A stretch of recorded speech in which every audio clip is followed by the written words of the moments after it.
will the gospel be preached / shared to every person, people group on earth before the rapture?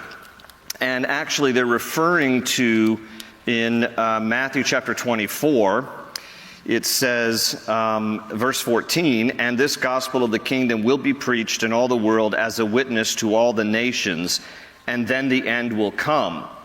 And I think in the chronology of events, yes, it's talking about that happening before the rapture, before the church is seized and taken up to heaven.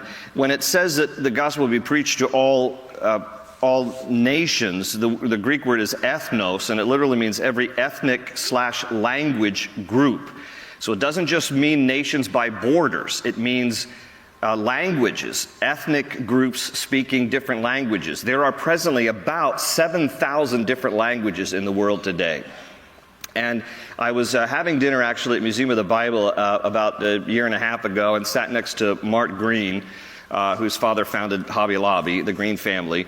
And Mart is actually spearheading an effort, you can see it at the Museum of the Bible, to get the Bible translated into every language. And of the 7,000, approximately 7,000 languages on the planet right now, about 2,500 languages do not have the Bible.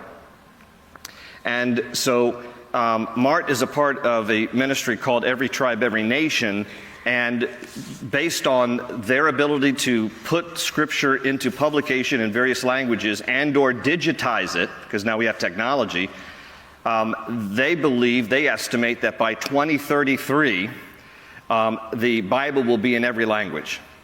So, I'm not putting a date on it, I'm just saying that we're living in a day when this is actually happening to advance the gospel in every ethnic, linguistic nation in that sense.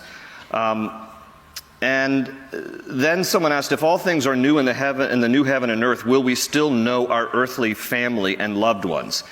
And yes, and I draw this out of the fact that Jesus in his glorified body was recognized by his disciples. Even his disciples on the Mount of Transfiguration recognized Moses and Elijah, though they had never met them before. So there indicates in Scripture that there's a familiarity. And now we know, Paul says, now we know in part in 1 Corinthians 13, but then we shall know fully even as we're fully known. So yes, we will certainly be able to recognize our loved ones in heaven.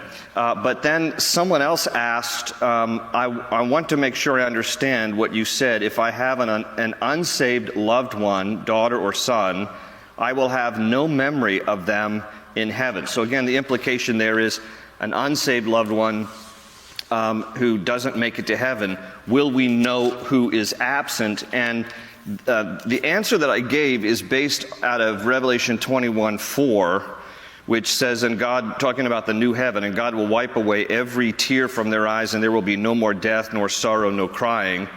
There shall be no more pain, for the former things have passed away.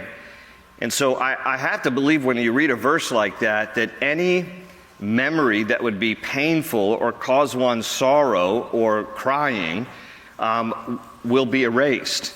As I said when I was teaching through chapter 21 of Revelation, that memory is a wonderful thing, but memory is also a haunting thing.